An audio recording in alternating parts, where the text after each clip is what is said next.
que la gente que no tengan activos, lógicamente se van a empobrecer. Para mí, como analista, yo veo el mercado en España todavía muy barato. ¿Por qué? Sector bien. Bueno, hoy estamos con Alex MB, inversor inmobiliario, mentor, formador. Para una persona normal, uno, tiene que pagar las mínimas comisiones a nivel de intermediación en la inmobiliaria porque eso te descapitaliza y lógicamente tienes que hacer la menor cantidad de reformas. ¿Por qué? Porque eso te descapitaliza también. Esos son los dos conceptos que para mí son los que no aplica la gente porque no lo ve como un analista realmente lo ve. La vivienda computa un 7% en la bolsa del IPC. Claro. Se le está pasando el escudo social al pequeño propietario y al pequeño inversor. Cuando nosotros depositamos un sueldo de 2.000 euros en el banco lo presta y a lo mejor crea 20.000. ¿Qué está pasando ahí? Realmente lo que está haciendo es que mi dinero me lo acaban de devaluar. El sistema para mí está creado para realmente mantenerte esclavo. Entonces, para mí, comprar para tú vivir no tiene sentido a no ser que tú ya hayas creado una renta pasiva muy grande, la cual tú te compres tu casa a ti, pero realmente tú no la estás pagando, te la estás pagando con las rentas que te están generando. Si yo no invierto con apalancamiento, va a ser más complicado que yo tenga...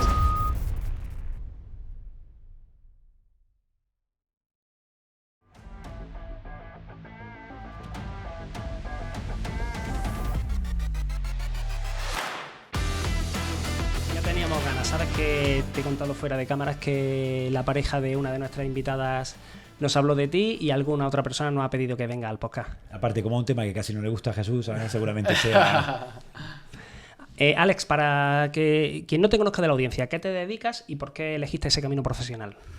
Pues bueno, yo empecé mi trayectoria en banca de empresas sobre todo en Francia y bueno, luego toqué todas las áreas de morosidad, análisis de riesgo, empresa, también la parte de España, análisis de inversiones y bueno, a día de hoy pues me puedo definir un poco como inversor inmobiliario, un poco no mucho, como inversor inmobiliario que es lo que dedico y es mi pasión realmente, la inversión inmobiliaria.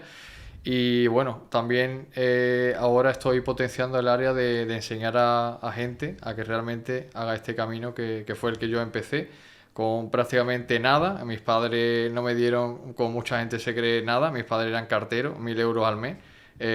No me dieron absolutamente nada, sí mucha formación y muchas ganas, pero no nada a nivel material.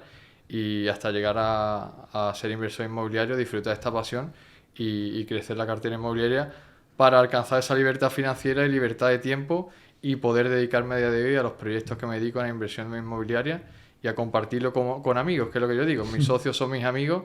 Yo desde pequeño quería crear un grupo de amigos porque mi madre me decía, oye, Ale, venga, que hay que subir arriba para comer y tal, y me cortaba de jugar y lo que yo quería era pues jugar con un grupo de amigos y todos esos socios hoy son mis amigos de juego y estamos en los negocios, pero realmente estamos jugando. Son amigos. Pero aparte de lo que acabas de contar, que entiendo que la libertad financiera es un claro objetivo, ¿cuál es tu propósito en la vida? ¿Tienes algún tipo de meta u objetivo final, por decirlo de alguna manera?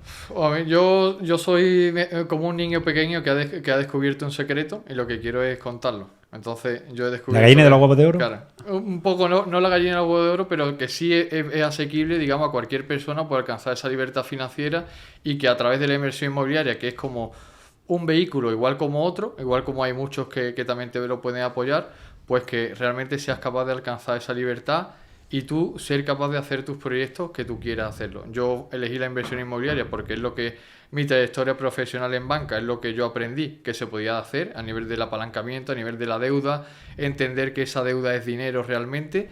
Y a partir de ahí, pues un poco lo que yo intento contar ese secreto a los demás para que realmente también seas capaces de hacer un poco el camino que yo he hecho, ¿no? Vale. Y que sigo haciendo. Hoy lo va a tener complicado porque tienes las dos versiones enfrente de ti. O sea, tiene a alguien que se parece bastante a ti en mentalidad, en forma de pensar, y tiene a otra persona que soy un desgraciado y no me parezco nada a ti. Pero bueno. Y Alex, ¿cuál fue tu primera inversión inmobiliaria y por qué la hiciste? Para que la gente sepa tus comienzos. Claro, yo empecé con la primera inversión, era un house hacking, que se llama un house hacking. Para quien no lo sepa, es cuando tú compras una propiedad, era una propiedad en este caso en el barrio de Triana, que tenía 3 habitaciones, salón, cuarto de baño, tal, típico. Y yo vivía en una habitación y alquilaba el resto de habitaciones. ¿Qué me permitía esa casa? Pues lógicamente vivir gratis. Los suministros y demás, pues lógicamente no pagaba porque me lo cubrían las otras 2 personas y a su vez ganaba dinero. ¿Eso que me permitía? Que yo no tocase prácticamente el sueldo. Y por lo tanto, tanto con eso como con el sueldo podía comprar la segunda, a su vez luego la tercera, la cuarta y así. Sí, porque tú tomaste la decisión por un tema personal, un tema familiar, ¿no? Claro. Pero claro, tiene que ser duro, ¿no? ¿Vale? Claro. no duro, o sea, cuando yo venía también de estar, digamos, en Francia, estaba compartiendo, realmente yo también me lo tomaba como algo guay en ese entonces, digamos, todos son ciclos, ¿no? Y era algo interesante porque yo venía del extranjero y quien venía, digamos, y se le alquilaba las habitaciones y demás, gente extranjera con la cual yo podía practicar idiomas también. Mi exnovia también ella era inglesa y por lo tanto nosotros practicamos inglés, hablamos en francés, venía gente. Entonces no me lo tomaba como, oye, estoy compartiendo con gente, oh, qué mal, ¿no? Sino que al revés, oye, qué guay, a lo mejor una persona se ha quedado 4 meses, va a venir alguien, no sabemos y es como un amigo que podemos enseñarle la ciudad, que podemos tal, que podemos cual y realmente fue una etapa también bastante bonita. A partir de ahí yo seguí, digamos, comprando pisos en base a ese ahorro que podía tener, de no tocar prácticamente mi sueldo y también, lógicamente, de esos ingresos que procedían de alquilar las habitaciones en mi casa. Pero tú hiciste house hacking siendo consciente de que era house hacking, es decir, Claro, ¿conocías ya claro. el término? Claro, yo tenía, digamos, uno de mis mentores, que yo soy un friki de la formación y, ya digo, he estado comiendo con Kiyosaki, me he formado Grant Cardone, Tony Robbins, y otro mentor, digamos, el de house hacking que me enseñó eso era Chris Cron, que digamos es americano, y él empezó con ese camino del house hacking. Yo lo seguía por eso entonces, Kiyosaki y Grant Cardone, y él empezó haciendo eso. Él compró una casa y en Estados Unidos pues vivía, digamos, como en un sótano, en el sótano de su casa y alquilaba la parte de arriba. Eso le permitió que con su sueldo, pues, comprarse la segunda y hoy, pues bueno, hoy es... Sigue en el sótano. No sé, no. Vale, pero independientemente de eso, Sí. pues, tendrías que tener cómo adquiriste los conocimientos suficientes Claro. para... Porque a día de hoy yo me pongo en tu situación. Voy Sí. a empezar a hacer... ¿Cómo aprendes? ¿Cómo aprendiste? Claro, yo aprendí porque, o sea, yo tuve mentores enfrente y eran mis clientes en el banco. Tú piensas que yo veía, imagínate, oye, yo era analista de riesgo, ¿no? Y me llegaba una operación. Oye, una persona se va a comprar, yo qué sé, determinado coche de determinada marca, ¿no? Y tú decías, oye, pues esta persona, si pide este crédito, pero en la cuenta de banco no tiene nada. Y el que veo en su declaración de bienes, ¿no? La declaración de bienes es, digamos, todo lo que tú tienes de activos y pasivos como tiene una persona, ¿no? Entonces el banco cada anualmente te los recoge. Entonces, personas que tenían coches bonitos, podamos decir, en líneas generales, no tenían dinero en sus cuentas. Y los que a lo mejor tú creías que son gente muy humilde, muy normal, son los que tenían el dinero. Entonces digo, oye, aquí falla algo. Kiyosaki ya decía esas cosas, que lo que importa son los activos y los pasivos que tú tienes y determinar todo eso. Entonces, eso fue un poco lo que a mí me llevó. Todos esos clientes que yo tenía enfrente, yo analizaba empresas, yo veía también, oye, tengo empresarios que facturan X, pero ¿cuánto ganan ellos? ¿De qué Claro, te vale, a lo no? mejor, claro. Oye, ¿de qué te vale? Oye, yo tengo una empresa que factura X, 1 millón, 2 millones, 5 millones, 10 millones, 20, lo que sea, ok. Pero ¿tú cuánto ganas? ¿Tú qué patrimonio tienes? Todo eso me impactó mucho a decir, oye, quizá el camino que yo tengo que seguir, el camino de aprendizaje es por crear activos, porque la deuda yo también aprendí que esa deuda podía utilizarla como apalancamiento. ¿Por qué? Porque mi sueldo era bastante limitado. Yo tenía a lo mejor clientes que ganaban bastante dinero a nivel de nómina o a nivel de sueldo. Yo tenía jugadores de fútbol, no voy a decir nombre y demás, pero de clientes también en una parte que yo toqué banca privada y a mí me decía, oye, ¿cómo yo puedo ser capaz de ganar como él? Oye, pues ganando, viniendo aquí a trabajar, no. Pero si yo me apalanco y él no está invirtiendo y yo sí, pues poco a poco puedo ir cogiéndole. Esos activos crecerán de valor con un plan a lo mejor 5, 10, 15, 20 años, pero tarde o temprano lo voy a coger. Si él no invierte, yo sí, tarde o temprano lo voy a coger con un sueldo normal. 1.500 euros, oye, puedo llegar a cobrar 100.000 euros en un mes. Pues lo puedes hacer a lo mejor con la inversión. Claro, pero piensa que eso, o sea, dicho así, suena sencillo, aunque... Tiene un camino de aprendizaje alto, tienes que tener un compromiso también alto. Y lo que yo digo siempre, o sea, nada es gratis, todo ese equilibrio tienes que entenderlo y en ese camino tú tienes también que disfrutarlo.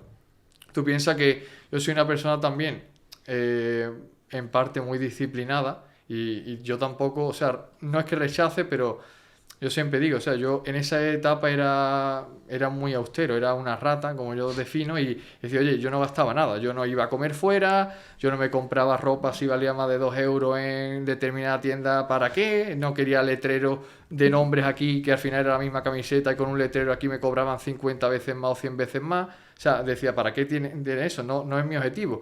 No viajaba si...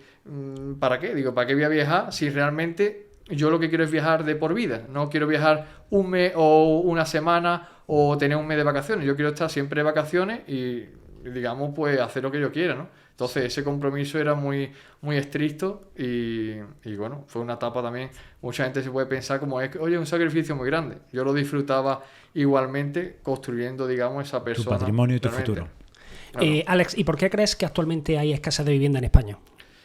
A ver, escasez de viviendas. No en sí, hay que saber un poco dónde buscarla. Yo no diría tampoco que hay escasez, sí que es cierto que desde si miramos datos de 2008 a hoy, lógicamente la oferta de vivienda no ha crecido y sí la población. A lo mejor la población ha crecido bastante respecto a la oferta de vivienda. Vale, eso puede hacer que haya tensión en el precio, pero todavía hay muchas viviendas. Hay muchas viviendas, por ejemplo, de esa antigua Sareb, que hubo muchas viviendas que todavía están con esa deuda recuperándose y realmente hay muchas oportunidades ahí. Hay muchas personas realmente que van falleciendo de herencias, de tal, que realmente siempre son oportunidades. ¿Qué pasa? Mucha gente cuando empieza la inversión inmobiliaria ven que hay escasez porque realmente yo digo, ¿cuánto tiempo tú le dedicas a eso? Porque tú fíjate, yo digo muchas veces, si una persona va a cierto bar y conoce cierta marca de cierta bebida o ciertas cosas porque le dedica mucho tiempo a estar ahí. Oye, voy a ver este restaurante que quiero comer comida italiana. Ok, ya sé, este es el mejor. Ok, si tú haces eso en la inversión o en la inversión inmobiliaria, lógicamente tú te vas a enterar primero. Tienes que estar dedicándole tiempo. Entonces, yo cuando dice mucha gente, oye, es que los datos que tú dices, pues oye, es que son datos que es que yo no encuentro. Claro, pues es que yo me dedico todo el día a esto. Entonces, luego a su vez creas redes en eso. No es una persona que diga, vale, yo quiero ya la red que tiene Ale, la quiero hoy ya. No, tienes que ir poco a poco, tienes a lo mejor que dar cosas. Yo a lo mejor, oye, puedes pagar a lo mejor más comisiones, decir, oye, para encontrar esta casa a lo mejor la comisión que me está cobrando respecto al otro es más cara, pero a lo mejor esa persona estoy creando una relación a largo plazo. Entonces, yo no puedo pensar en el corto plazo. Es como, por ejemplo, ahora a nivel de las empresas y demás, yo no busco un trabajador que sea, el más barato y que realmente me haga el mejor trabajo, sino que quiero construir una relación con él a largo plazo donde yo le pueda ayudar y él me puede ayudar a mí. Somos socios. O sea, yo le aporto a él y él a mí. Entonces, todo eso siempre ha sido mi visión general. Entonces, para esa oferta de vivienda, aunque parezca escasa y demás, siempre va a haber oportunidades para quien esté ahí, digamos, en el lío, ¿no? Como yo Pero como digo. Al principio, claro, ten en cuenta que tú comenzaste en 2013, ¿no? 2015, yo empecé. 2015, claro. Sí. La situación en España era otra totalmente. Claro. O sea, ¿tú qué dificultades te encontraste a la hora de comenzar? También habrá gente, y perdona, hilado a esta pregunta, que te diga, oye, es que cuando tú comenzaste la situación en España era muy diferente al día de hoy. Claro, era muy diferente, pero digamos, imagínate, tasa de desempleo mucho más alta que ahora, por lo tanto la tasa de impagos mayor que ahora. Era un mercado destruido. Sí que es cierto que podías encontrar oportunidades, pero todo el mundo tenía miedo de entrar. Porque tú fíjate, yo iba a ver una propiedad y a mí luego me llamaban, oye Ale, Alejandro, has venido a visitar la vivienda, ¿qué te parece? Tal. Eso hoy no te lo encuentras. Hoy tú llegas a una propiedad y si tiene buen precio, boom, el primero que llega lo señala, ok. Pero entonces la gente tenía miedo. Era un mercado que estaba cayendo y no sabíamos hasta dónde iba a caer. Porque ya en 2015 estábamos ya empezando la subida. Ya estaba, ¿no? un poco la subida. O sea, el suelo fue el 13 o el 14, ¿no? Bueno, o sea, la crisis, imagínate, 2008, realmente en España se sintió un poco más tarde. Pero realmente las personas no tenían percepción de realmente el precio hasta dónde iba. Luego el precio se fue subiendo, pero realmente no sabían un precio.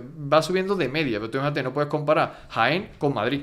Oye, la media general de España va subiendo, pero si yo estoy invirtiendo en Jaén, estaba subiendo entonces. Los primeros sitios que se recuperó fue Madrid y Marbella. ¿Ok? Entonces, digo, vale, en Madrid y Marbella se recuperó, pero si yo estoy, por ejemplo, invirtiendo en Granada, estoy invirtiendo en Sevilla, estoy invirtiendo a Coruña, en ese tiempo, ¿cómo estaba? Y luego, dentro de la ciudad, el barrio que yo estoy invirtiendo, ¿cómo está? ¿Está bajando o está subiendo? Entonces, toda esa situación, cuando yo me encontré, por ejemplo, invirtiendo en Sevilla, la gente realmente tenía miedo al comprar. Y muchas de las personas, mucha riqueza se había ido.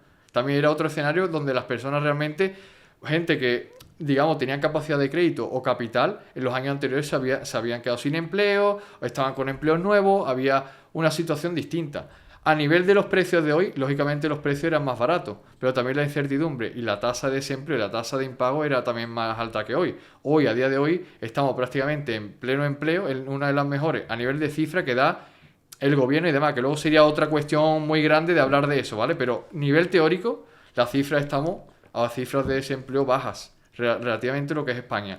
Y luego se dan otras situaciones a día de hoy que son las modalidades que se dan. Por ejemplo, habitaciones, hay mucha mayor demanda porque hay mayor población, por lo tanto puedo aprovechar el tema de alquiler por habitaciones, puedo aprovechar también el tema del turístico. No estaba el turístico en esa época tan fuerte, ahora mismo el turístico está muy fuerte también. Entonces, yo diría que incluso a nivel de rentabilidades, si vamos por cash flow, no por revalorizaciones, a nivel de cash flow, o sea, ahora mismo se saca más cash flow que yo sacaba cuando empecé. Sí, bueno, pero visto así, tal como me has convencido. Pero mira, que queremos hacer un podcast para todo el mundo. Sí. Es decir, para que lo entienda todo el mundo.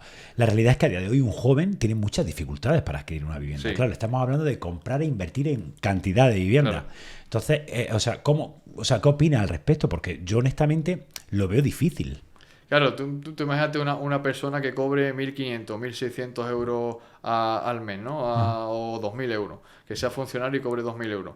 Pues esa persona, imagínate, oye, si yo quiero comprar una vivienda, ¿qué es lo que tengo que hacer primero? Primero tengo que estar en la fase de ahorro. Oye, ¿me puedo comprar una casa para vivir yo solo? No. ¿Puedo vivir, por ejemplo, una casa con mi pareja porque es mi ilusión? No. Si tú quieres realmente invertir, no. Porque eso es un coste de oportunidad brutal. ¿Qué tengo que hacer quizás? Pues al principio, lo que yo hice o mi caso era, oye, compartir con otras personas. ¿Para qué? Si yo en vez de comprar una casa o alquilar una casa completa que me cueste hoy 800 euros, pago una habitación 300, pues esos 500 euros puedo dedicarlos a invertir lógicamente en vivienda.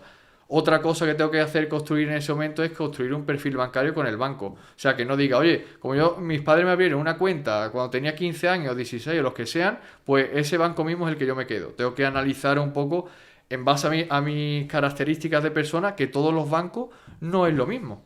Hay bancos que fomentan en determinados momentos a los autónomos, a la empresa, a un funcionario o a un trabajador por cuenta ajena. Y no quiere decir que porque sean funcionarios el banco siempre te va a querer. Depende. El banco en este caso tiene unas características que tiene que balancear los saldos de personas, de decir, oye, ahora tenemos muchos funcionarios, vamos a meter más empresas. Y todo eso yo lo tengo que tener en cuenta. Entonces, esa persona joven, ¿qué tiene que hacer? Lo primero, tener capacidad de ahorro. ¿Cómo tengo capacidad de ahorro? Pues me tendré que privar de muchas cosas que hoy lo vemos como algo normal. Cosas como lo que te he dicho. Oye, compro mi primera vivienda con mi pareja porque es mi ilusión. Esa ilusión es lo que te mata. El sistema, para mí, está creado para realmente mantenerte esclavo. Entonces, yo atendía una regla cuando yo no sabía, digamos, un poco de esto, ¿no? Pero, ¿qué atendía yo? Lo que haga la mayoría de gente que para mí le iba mal, yo voy a hacer justamente lo contrario. Si todo el mundo dice, oye, hoy es el día de fiesta, vamos a salir a comer, y tú, por ejemplo, te vas a gastar 100 euros y tú cobras 1.500 euros, tú no puedes salir. Si es que eso es un 7% de tu sueldo, un 8%, eso no puedes hacerlo. ¿Cómo te vas a gastar 100 euros? Si tú, por ejemplo, has ahorrado en todo el año 2.000 euros, ¿cómo te vas a ir de vacaciones y gastarte 2.000 euros? Ya, Alex, pero por ejemplo, ¿no piensas que mi padre año 81, lo tuvo más fácil que nosotros hoy en día? El precio era diferente. No, el precio no era distinto a lo que vemos ahora, pero tienes que compararlo, los salarios respecto al nivel de la casa. Tu padre lo que no tenía en ese momento, porque es una cosa muy, muy buena que tenemos ahora. Normalmente los créditos, y yo cuando estaba en el banco, yo era un friki y veía créditos pasados, fíjate, tú te ibas a los años 90, a los años 80 y los tipos de interés estaban más del 10 Sí. y 20%. Sí. 14-15% la hipoteca. Pero Claro, 14-15, por ejemplo, hipoteca, y el plazo a lo mejor eran 10 años. Entonces, cuidado con este dato. Claro, yo pagaba mi casa en 10 años, ¿vale? El precio era menor, pero la cuota realmente, si pago esos tipos de intereses respecto a lo que yo gano, era grande. Ahora, hemos visto hace pocos años tipo de interés en los bancos al 1%, al 2%, al 3%. Claro, el importe realmente de compra es mayor, pero en sí la cuota prácticamente es lo mismo. Ahora mismo hay un engaño un poco con los tipos de interés. Dice, vale, si los tipos de interés, lo que tiene que entender la gente es este dato, ¿vale? Si los tipos de interés bajan, hay mayor oferta monetaria, hay más dinero. ¿Qué van a hacer los activos? Crecer. Ahora, lo que marca realmente la gente, el ciudadano a pie, lo que se preocupa es de la cuota que va a pagar. Entonces, si yo tengo los tipos de interés al 1%, me lo invento de la cantidad X y pago 500 euros, ¿vale? Y una casa me vale, por ejemplo, 80.000 euros, vamos a poner, si el tipo de interés sube al 3% y la casa a lo mejor baja a 70.000, realmente la cuota es la misma. Ya. Entonces, eso es lo que pasaba a nuestros padres o a nuestros abuelos. Decía, ok, yo voy al banco, primero el banco a lo mejor no me da dinero y después me da un crédito al 15 o 20%. Respecto a lo que vemos hoy, era más barato, pero el tipo de interés era brutal. O sea, lo que estamos viendo hoy a nivel de tipos de interés, o que el banco te dé una financiación del 100%, si es que el tío no pone prácticamente ni dinero. Eso antes no existía. O sea, que una persona diga, oye, antes compraba, pero compraba a nivel de comprando con su espalda, como yo digo, comprando con su lomo, con su trabajo.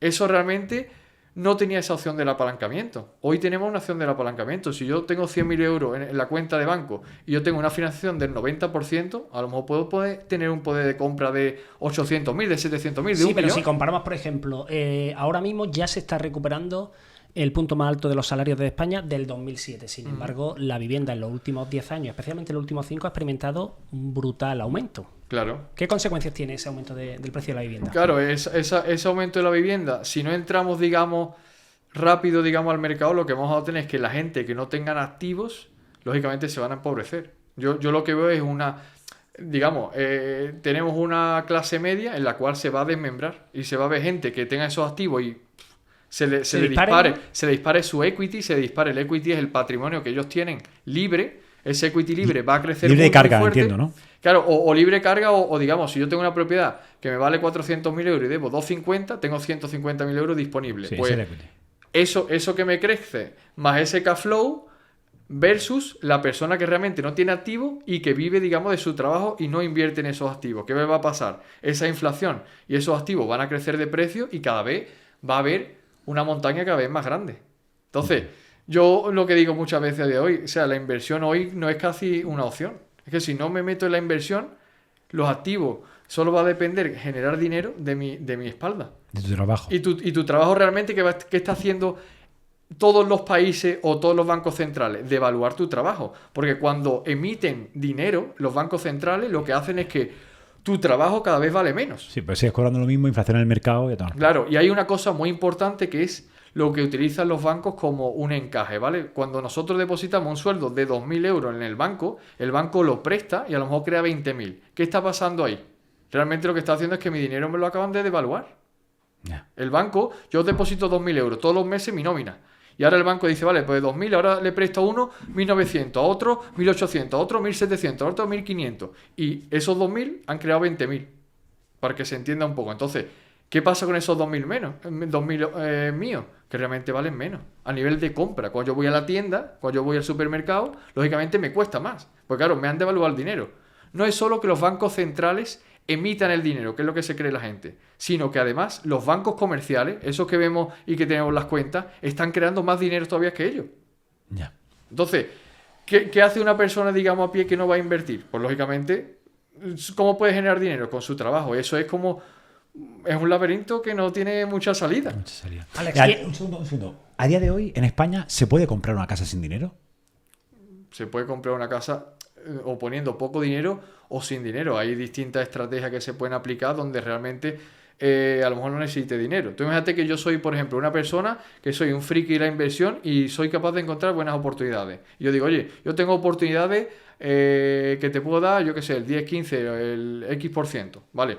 Y yo se lo ofrezco a alguien, ese alguien estaría dispuesto a pagarme mi dinero y me podría capitalizar y comprar una casa sin yo poner dinero, en base a un trabajo o un servicio que yo he dado. O puedo ir a un banco, si yo tengo un buen perfil, una buena nómina o una nómina normal y yo compre respecto a mi nómina un precio no muy alto, puedo ir a bancos que hoy, a día de hoy, me puede dar el 100%.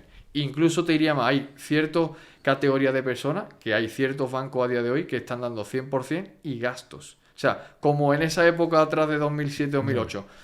¿Es la misma época 2007-2008 que hoy? No. Podremos hablar de ese tema para que veáis que realmente esa época y hoy no es la misma. Hay que ver las variables y no decir, oye, es que está pasando lo mismo que en esa época. No exactamente, no está pasando lo mismo y las variables no son las mismas.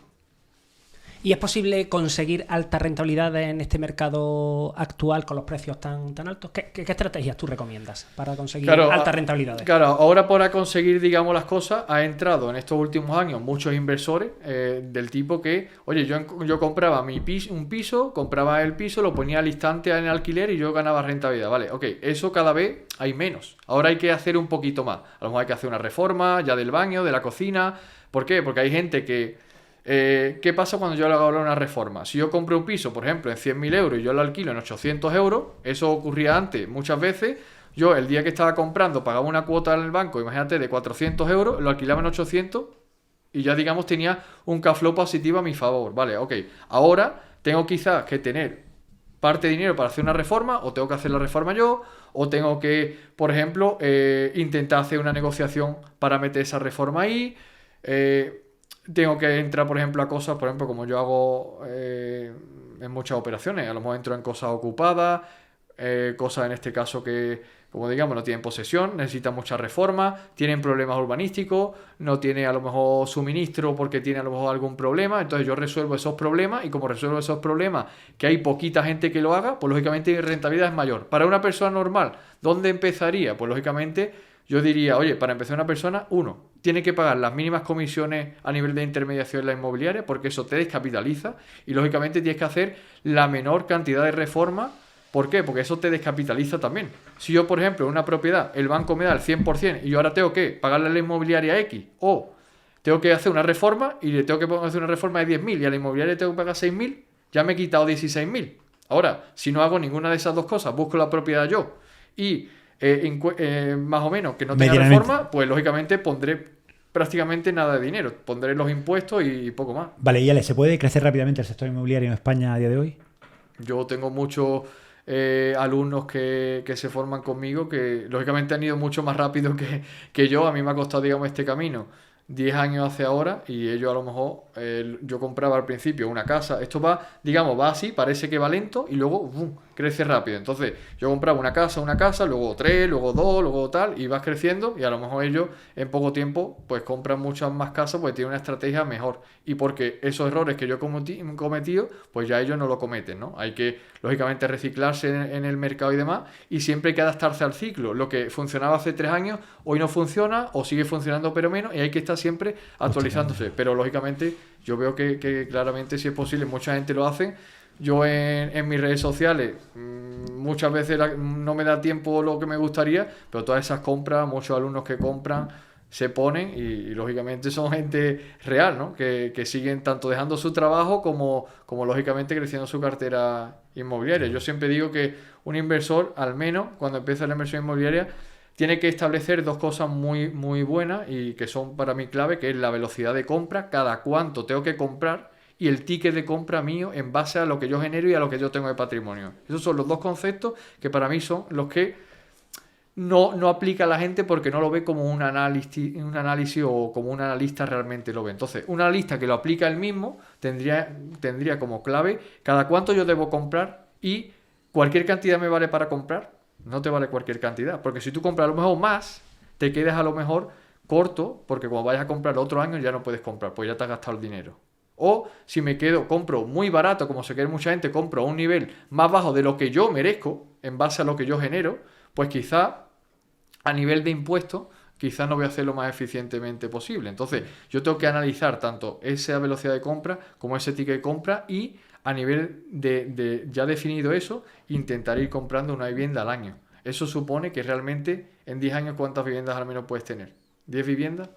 Da igual el mercado como esté. Tú piensas que, fíjate, si voy comprando una vivienda, yo voy haciendo como una estrategia de DCA, como se hace en bolsa cuando se compra. Oye, voy promediando precios. Una estrategia de DCA es como voy promediando precios. A veces me pillan arriba y otras abajo, pero yo sigo metiéndome cash flow.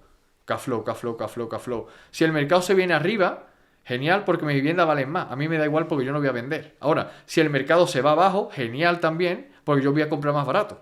Y entre tanto, el cash flow no para de entrar. Ya. Sí, pero bueno, también pueden bajar los alquileres en un escenario de crisis, como pasó en el 2008, 2009, Ojo, 2010. Claro. Y lo hablaremos más adelante, o de legislación. Claro.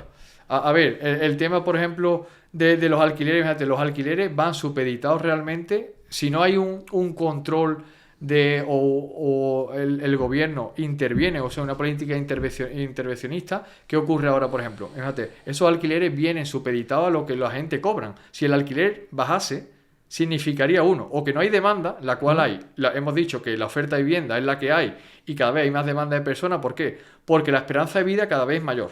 Por lo tanto, esas personas, por suerte, no se mueren tan rápido como antes, viven más, y por lo tanto esas casas no se sueltan. Ahora, tenemos flujos migratorios que no paran de llegar. Hay unas cifras, pero luego hay otras cifras que son las que no aparecen, y hay mucha gente. Entonces, la oferta al final de vivienda es la misma. La demanda, podemos entender que si la demanda es estable o creciente, y en los salarios, como hay en este caso una tasa de desempleo baja, los salarios deben tender a subir también. ¿Por qué? Porque lógicamente, si yo encuentro un trabajador bueno y yo lo quiero fichar, yo le tengo que pagar más para que se venga conmigo, o como mínimo cobrará lo mismo. Ahora, para que baje esos precios del alquiler, el salario debería ser más bajo. Ahora, ¿cuál es la situación de 2008 versus esta? ¿Por qué bajaron, digamos, los precios y demás? Los precios hicieron match cuando realmente era un precio justo. Antes podíamos ver en 2008 una casa que se vendía en 300.000 euros que tenía un precio de alquiler de 300 euros. Eso significa que para yo recuperar mi inversión necesito 100 años. ¿Quién querría ser un inversor para recuperar su inversión en 100 años? Ahora, si yo invierto a día de hoy a una rentabilidad del 10% bruta, sin revalorizaciones ni nada, significa prácticamente multiplicar mi dinero cada 6,5 años. Cada 6 años y medio, 7, yo multiplico. Yo tendré una cola de personas que querrán esa vivienda al 10%. Ahora, si el mercado sube mucho el precio y ya la rentabilidad no es atractiva, pues nos iremos acercando a esa situación. Pero 2008 era un mercado en el cual el precio había una especulación y el precio subió para recuperar la gente su inversión en muchos casos en 100 años. Eso no es atractivo. Ahora, recuperarlo a día de hoy en 6, en 7 años, en 10 años, es muy atractivo porque a su vez tú tienes la revalorización. Entonces, para mí, como analista, yo veo el mercado en España todavía muy barato. ¿Por qué? Pues yo lo analizo con mercado, por ejemplo, europeo, con el nivel de salario que tenemos aquí y el nivel de precio que tenemos, y realmente hay todavía rentabilidades atractivas. Si tú te vas, por ejemplo, a Francia, que yo he trabajado en banca allí y analizo también mucho la zona de Francia, ¿qué ocurre? Que a lo mejor hay inversores inmobiliarios que les gusta invertir al 3-4%. Y ellos lo ven, dicen, oye, yo bato la inflación, a mí me vale. O sea, si nosotros podemos encontrar aquí operaciones al 8%, si yo comprase contado. Pero si es que voy apalancado, por ejemplo, a un 80% de financiación en el banco, significa multiplicar esa rentabilidad por 5. ¿Por qué? Porque sobre el dinero que yo he puesto son 5 veces más. Imagínate, un 8%. Yo compro un piso, por ejemplo, en 80.000 euros, lo alquilo en 650 euros. Eso prácticamente es un 10%. Ok, pero es que yo no he puesto los 80.000 euros. Yo a lo mejor he puesto 20.000. Me lo ha puesto el banco y he pagado los impuestos. A lo mejor he puesto 20.000. Y yo recibo al año bruto, por ejemplo, 8.000 euros. No. Yo realmente estoy haciendo prácticamente más de un 30% bruto al año. Sí, Alex, pero España es muy heterogénea y además ahora mismo hay una obsesión de extranjeros por invertir en el barrio Salamanca. Claro. Claro. Sacar un 8% de barrio Salamanca yo creo que es prácticamente imposible. Claro, el barrio de Salamanca, digamos, una inversión más patrimonial, y ahí tenemos que distinguir la categoría, digamos, o el perfil, en este caso, del inversor. Hay inversores, en este caso, que van más por rentas, y inversores que van más por patrimonio. Personas que, por ejemplo, tengan alto patrimonio y que realmente el cash flow ya no sea su preocupación número uno. Quieren protegerlo, ¿no? Quieren proteger. Oye, yo tengo ya un vehículo que me genera dinero, como yo lo llamo, dinero por castigo. Y estoy seguro. Lo voy a poner a decir, oye, en vez de tenerlo en el banco, que el fondo de garantía solo me cubro 100.000 euros por titular y entidad, pues voy a ponerlo, por ejemplo, en un activo en el barrio de Salamanca que vale 2 millones de euros. Y tengo un activo tangible que realmente, oye, me está dando una rentabilidad que va a toda la inflación. Es como ponerlo, por ejemplo, en un bono. ¿Qué opciones tiene esa persona? Oye, ¿lo pongo en un bono de un país o lo pongo, por ejemplo, en un fondo que realmente no sé el gestor cómo de bueno o malo es, o el sector que va a invertir, o como contrapartida tengo un activo tangible muy valorado por el mercado y que históricamente, incluso en bajadas de mercado, se mantiene el precio? ¿Por qué? Porque esas personas, a lo mejor en ese barrio o esas propiedades en ese barrio, aunque el mercado del ciclo baje, realmente ellos siguen cobrando igual o más. Vale, hablando de ese tema, ¿qué factores analiza o tiene en consideración a la hora de elegir un activo o una zona para invertir? Claro, muchas de las claves, o sea, hay muchísimas claves, pero por un poco la gente vaya entendiendo estas cosas. Una de las cosas que tiene que tener claves que hemos comentado antes es la demanda. O sea, esa demanda, una vez que decimos, oye, a nivel de la coyuntura de país, España tiene demanda porque la oferta de vivienda es la que es y no crece o crece muy lento. Sí, la demanda es muy superior a esa oferta que se crea. Siempre en el sector inmobiliario la oferta va a ser más lenta. ¿Por qué? Porque uno que va a construir, por ejemplo, obra nueva, necesita el terreno, construir, permiso, no sé qué, etcétera, etcétera. Y el tío que viene ya lo quiere ya. Entonces, simplemente en ese 2008, porque se entiende un poco y empezar ahí, había esa especulación porque es más valioso, es como determinadas marcas de coche de lujo, pues quizá ese coche no se evalúa, incluso sube de valor, porque yo en vez de esperar un año me lo dan ya. Entonces, si me lo dan ya, yo pago más. Entonces, aquí ocurre lo mismo. Esa oferta, por ejemplo, de vivienda en el mercado va a ser estable, esa demanda crece ahora. Ahora, dentro de esa ciudad que yo vaya a elegir, ya el país lo tenemos, dentro de esa ciudad tiene que ser una ciudad que tenga otra vez esa demanda. Luego, ese barrio te quede esa demanda. Luego, una cosa muy importante que yo me fijaría es en el gap que hay respecto a los salarios, o sea, esa capacidad que le cuesta a esa persona en el barrio para comprar esa casa, ¿vale? Yo puedo poner un ejemplo de Sevilla, que es donde yo empezaba, en el barrio de Triana.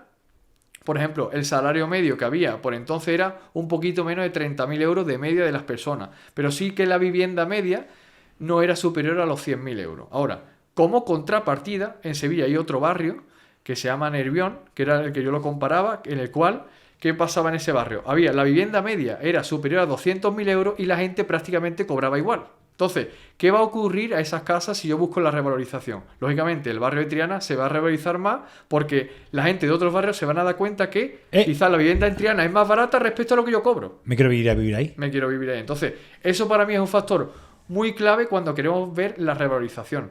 Barrios en este caso en que la renta de las personas que viven allí es relativamente alta respecto al precio que se está pagando, va a tender a que realmente se revalorice. Alex, para todos los públicos, ¿de acuerdo? ¿De dónde sacan esa información? Esa información, por ejemplo, pues hay informes, por ejemplo, de bancos que lo publican trimestrales, hay informes anuales, hay luego el INE, el Instituto Nacional de Estadística, hay ya para ser muy friki, hay muchas segmentaciones, o sea, el Instituto Nacional de Estadística hay datos de todo, ahí por ejemplo pueden encontrarlo.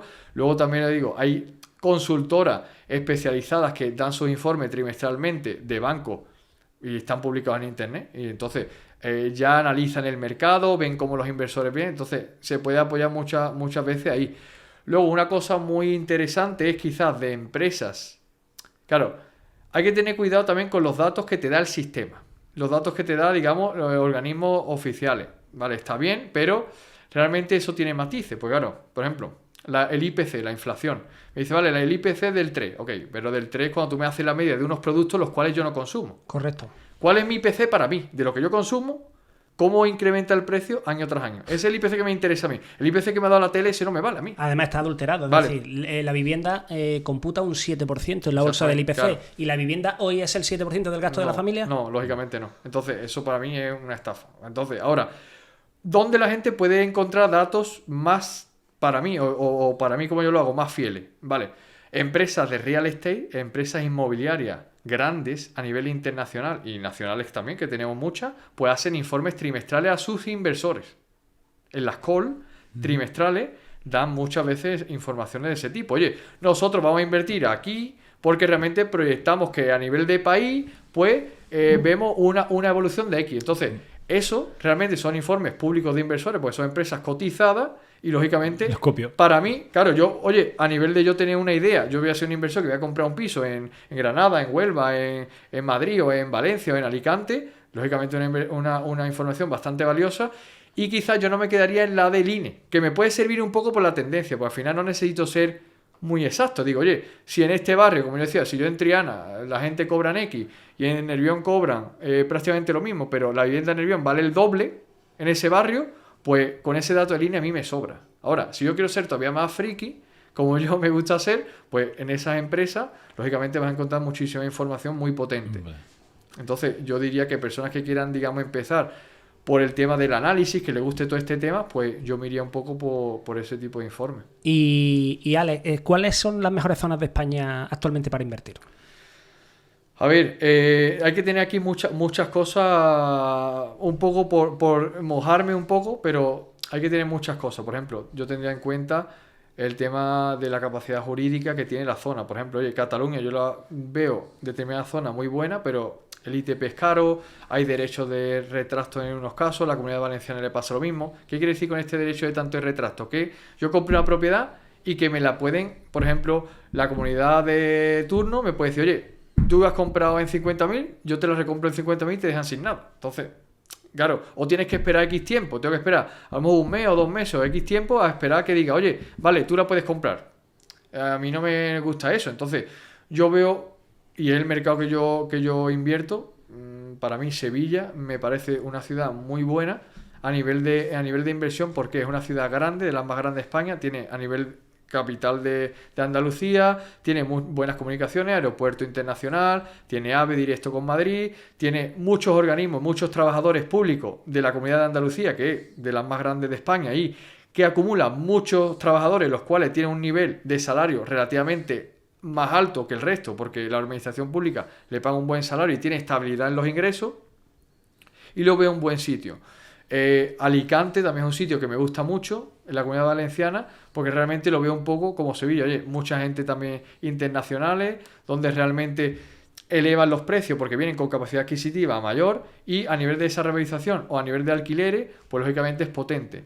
También tenemos que entrar en cosas, por ejemplo, de cómo realmente esa demanda va a funcionar. Si nos vamos a nivel de demanda y un mercado más estable, a mí la zona sur de Madrid me gusta mucho. O sea, toda la zona sur, Leganés, Móstoles, toda esa zona, me parece una zona que lógicamente respecto a estas que yo he comentado, a lo mejor es más cara, pero a nivel, estamos hablando de Madrid, donde se crean anillos, y si vamos a ciudades como París, Londres o más grandes que Madrid, realmente en la distancia que están estas poblaciones del centro es nada. Comparado con otras ciudades. Comparado con otras ciudades. Entonces, claro, hoy lo estamos viendo hoy. ¿En 10 años? En 10 años, ¿cómo te veo? ¿Y qué características tiene que tener un inmueble para invertir en él, para alquiler? Claro, vamos a depender un poco de la modalidad. Si, por ejemplo, voy a ir a un alquiler tradicional, pues lógicamente yo iría por un inmueble que tenga unas características de comunidad que no sean muy caras. Si yo digo, oye, yo quiero un inmueble para invertir para una familia de alquiler tradicional, me voy a ir a un inmueble que tenga una piscina, pistas de pádel, un portero, no me iría a ese. ¿Por qué? Pues realmente es un coste que me está suponiendo la comunidad. Esto es muy bonito para tú vivir de alquiler ahí, como tu casa, pero no para tú invertir, porque ese coste va a ser mayor. Ahora, a nivel tradicional yo me fijaría, oye, comunidad que sea relativamente baja, bloques que pueden ser con ascensor, idealmente, si el precio, digamos, nos permite hacer eso, sino que no pase a lo mejor de un segundo, sin ascensor, que sean zonas trabajadores, de donde realmente la gente... el precio no se nos vaya muy arriba, pero que sea gente que tenga capacidad para pagarte y no tenga tasas de impago altas. Si nos vamos a alquiler por habitaciones, yo ya me iría, digamos, a propiedades, en este caso, en zonas mejores de la ciudad, porque voy a sacar quizás más rentabilidad, y que sean propiedades a lo mejor que tengan 90, 100 metros, donde yo pueda hacer a lo mejor 2 baños para que la gente esté incómoda, donde ahora hay muchas personas que la gente lo ve como que algo es, oye, es que vamos para atrás, no sé qué. No es que vayamos para atrás, o sea, vayámonos años atrás donde decía, oye, había la típica pensión en Madrid que se iba la gente a trabajar y iba allí a compartir con gente, ¿vale? Ahora mismo ese alquiler por habitaciones no es que sea precario, porque ahora mismo, por ejemplo, las propiedades que yo tengo, le pongo a lo mejor 2 baños, a veces 3 baños, o sea, nuevo, todo nuevo, lavadora secadora o secadora en la propiedad, limpieza, servicio a lo mejor de comida si quieren. O sea, realmente está bastante equipado. Ahora, esa propiedad debería ser 90, 100 metros, 2-3 baños, 2 baños al menos, si tiene a lo mejor 4 o 5 habitaciones, para que realmente la gente esté cómoda. Hay mucha gente que vienen con contratos temporales de 6 meses y que viene a una ciudad donde ellos no conocen a nadie, entonces ellos prefieren compartir. Entonces, y conocer a gente. Ese mercado y conocer gente y crear un buen ambiente. Y yo, por ejemplo, muchas de mis propiedades y la gente que gestiona, digamos, de mi equipo, crean grupos donde ellos interaccionan entre ellos. Entonces, son gente que realmente le gusta eso y eligen eso. Vale, Entonces, Alex, pero hablando de... Hemos visto un montón de temas sobre la inversión, sobre las posibilidades y demás. Vamos a hablar ahora de problemas, de regulaciones. Justo por lo que acabas de comentar. En España, bueno, creo, bueno, una opinión mía, no sé lo que opinas tú, la ley protege más al arrendatario que al propietario de la vivienda. Por lo tanto, ya hay incertidumbre, ¿no crees?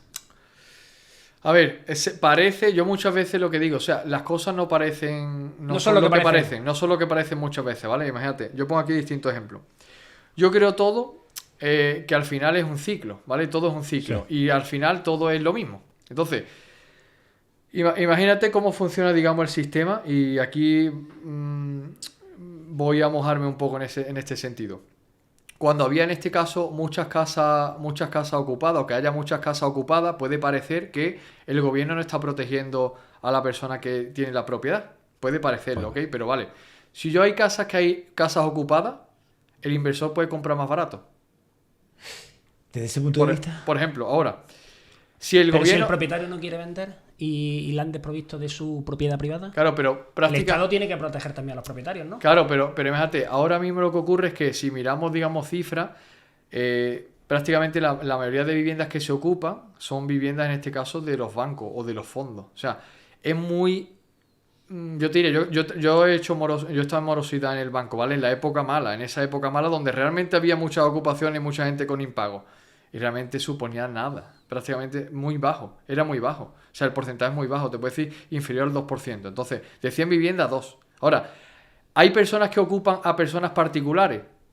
La tele dice que mucha, los datos dicen que poca. Ahora, la mayoría de gente que ocupan es porque ven listado de deuda, a través de, a lo mejor, oye, de despachos de abogados o de distintos sitios, y dice, oye, estas direcciones, y se meten allí, o saben de vecinos que no hay nadie, que le han quitado la casa y se mete. Ahora, en un particular que se meta en tu casa que tú tienes alquilado, es complicado realmente pero ocurre hoy eso. hay otro drama, que no es la ocupación, es la inquiocupación. Yo tengo un amigo que además se está moviendo por distintos platos, que se llama David Arroyo, y tiene una vivienda aquí muy cerca de donde estamos grabando, 8 años ya.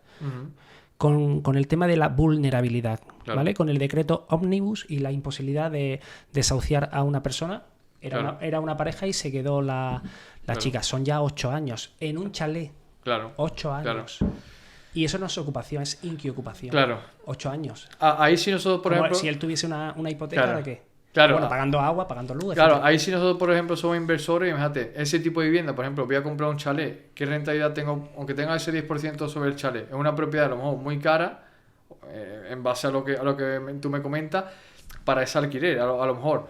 Oye, ¿cómo se puede proteger esa persona? Oye, vamos a cambiar de la modalidad. A lo mejor puedo cambiar habitaciones donde realmente yo sí puedo acceder a zonas comunes porque realmente yo le estoy alquilando a lo mejor la habitación. Entonces, de esa manera yo me podría proteger porque realmente no voy a perder todos los ingresos de Pero esa es injusto, persona. porque entonces el gobierno está regulando supuestamente para proteger a los inquilinos y le está perjudicando porque al final el propietario dice, pues me cambio de modalidad. Claro. ¿Vale? En todo esto, imagínate, a nivel de un caso concreto puede parecerlo, pero a nivel de casos generales, o sea, yo veo que como se piensa, siempre, generalmente, es al revés de lo que parece siempre, para mí, ¿eh? Entonces, yo, en esa tendencia a nivel de inversión, yo también lo aplico. Tú imagínate, te pongo un ejemplo. Oye, se da el bono joven a las personas. Puede parecer que realmente el gobierno está fomentando a que esas personas jóvenes tengan mayores ingresos, ¿vale? Ok, pero esos ingresos, ¿a quién van?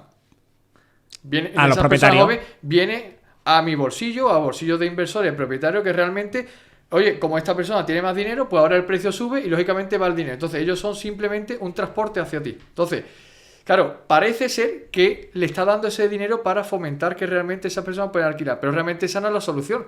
Realmente están dando la solución al otro. El tema, por ejemplo, de la ocupación que hemos comentado. Oye, a nivel de te deja un inquilino de pagar, claro, el problema es que una persona no puede tener una casa para alquilar o decir, oye, yo voy a vivir en una casa, yo soy inversor, tengo una vivienda.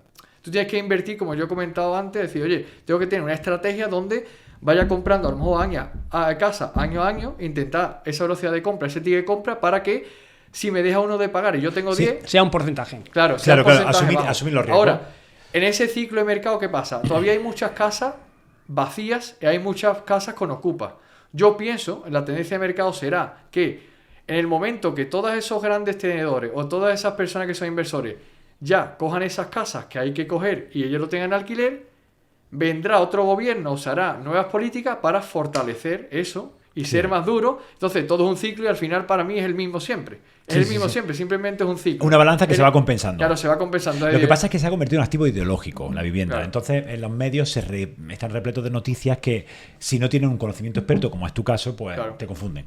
Claro, te confunde, pero como te confunden en todo. O sea, todo te confunde, por ejemplo, oye, si tú miras, por ejemplo, la salud, te va a decir que la dieta hace 40 años había, por ejemplo, mucho más trigo, que hay que comer más trigo ahora, y al final que los huevos son malos y ahora son buenos. Entonces, todo el sistema te va a decir siempre a lo que le interese. Entonces, la vivienda es lo mismo. Hay muchas personas que dicen, oye, vamos a crear polémica con la vivienda, pero lo que está ocurriendo es que realmente que esas personas que están creando esa polémica cada vez tienen menos capacidad adquisitiva, y por otro lado, los que supuestamente son malos, cada vez se va abriendo Esa brecha. ese gap, ¿no? Entonces, luego hay que ver el tema, por ejemplo, de los impuestos. Oye, se fomenta, por ejemplo, otra cosa, digamos, para que entendamos, digamos, este concepto, ¿no? Oye, se fomenta que haya ese trabajador, pero ese trabajador es que más impuestos paga. Oye, es que el empresario le vamos a subir, pero el empresario tiene deducciones y además le dan subvenciones muchas veces en cosas, y al trabajador no.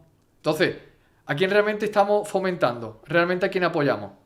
Parece ser que apoyamos a uno, pero realmente estamos apoyando a otro. Entonces, todo eso es lo que la gente se tiene que dar cuenta, y es lo que yo analizaba mucho a nivel macro, todas esas cosas, decir, oye, un poco lo que se dice, eso está bien, yo lo escucho, pero ahora, luego voy a analizar lo que pasa. Oye, al trabajador lo tratan bien o mal. Le quitan a una persona que gane más de 60.000 euros, al tipo, a lo mejor el 45% más tipo autonómico. Fíjate, le quitan la mitad de su renta. La sociedad no quiere trabajadores. Ok, al empresario, por ejemplo, tiene deducciones, sí, paga menos impuestos a sociedades y se puede deducir con dividendos o se puede poner X nómina y tal, tiene deducciones. oye, ¿realmente quién está fomentando realmente el sistema? Yo analizo esos datos, al igual que analizo esa inquiocupación o esos ocupa o cómo funciona el sistema. Oye, la inquiocupación, oye, se le ocupa a una persona mayor que se fue a comprar el pan y se le ha metido el tío dentro. Yo he estado en el banco, he tenido miles de casas a ver y yo no he visto eso nunca. Por lo menos, o sea, será que he tenido esa suerte. Yo no he visto eso. Oye, se fue alguien a la playa y se le metió ahí y ya no se fue nadie. No sé, que lo mire un abogado y que mire si realmente eso es posible y cuántas veces ocurre eso. O sea, de Sí, qué está porcentaje. ocurriendo, Entonces, y sale ahora, ya en... se le da mucho foco a eso y la pregunta yo que Sí, me que a lo haría mejor es es ¿para qué? A lo mejor es un caso entre 1000 y se le da más foco Claro. que al otro.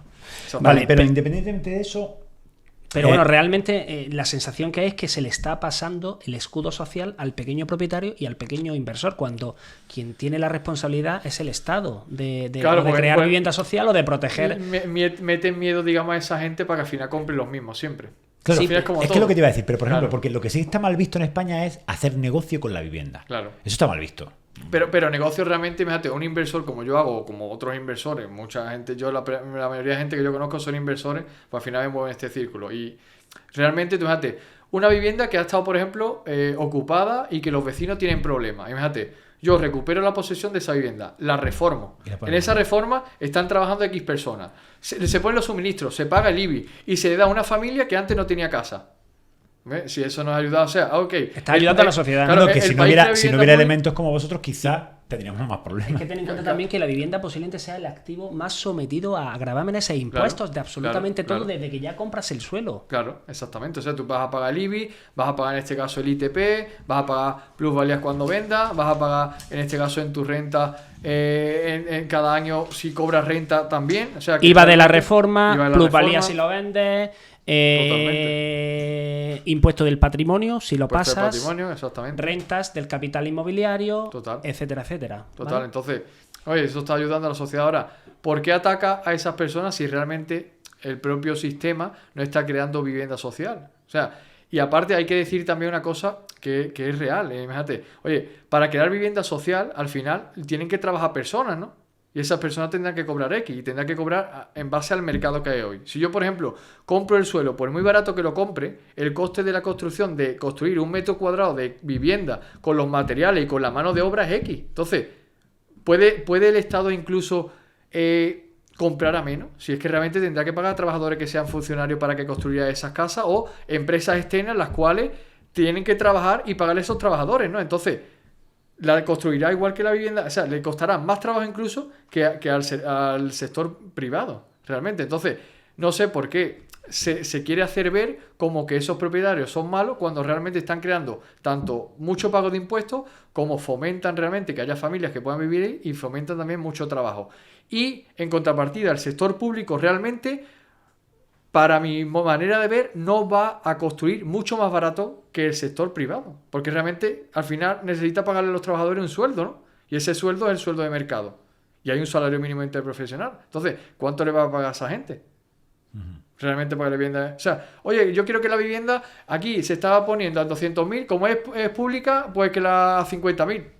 No, Pero no es el caso. ¿cuánto vale el suelo? Porque al final es un ayuntamiento que tiene que liberarlo y ese ayuntamiento, recordemos que ese dinero, un suelo público de las personas de ese municipio. Y luego tiene que licencias las cuales van a cobrar del municipio. Y luego tiene que construir y tiene un tiempo. Y esas personas que trabajan allí cobran. Entonces, Bueno, y ¿cómo hay van a mucho construir? más en la obra nueva. Está el código de edificación que hoy hace muy costosa la obra, ¿no? Totalmente, Que si tienes que poner totalmente. aerotermia, que si placas solares. Total. Y por ejemplo, regulaciones como las que hay en Cataluña, que creo que el 40% de la nueva vivienda tiene que ser VPO. Tú ahora te Total. pones a. No, y aquí también.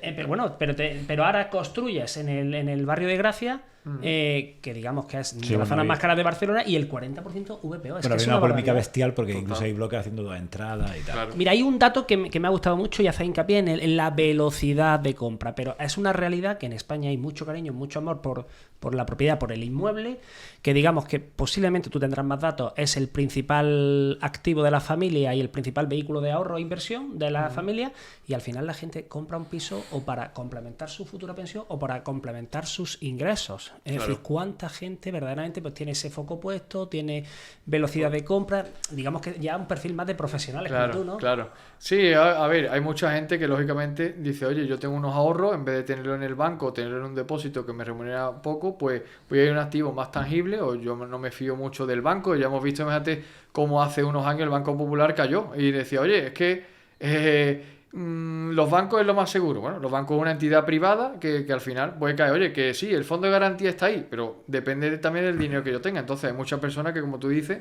oye, quiero invertir en vivienda para yo tener, digamos, una pensión en un futuro o para destinar Pero mi ahorro ahí, ¿no? estamos entrando en el tema que además siempre lo tocamos, que es la parte de educación financiera, Claro. que es el problema de donde radican todo este Claro, tipo de circunstancias. claro.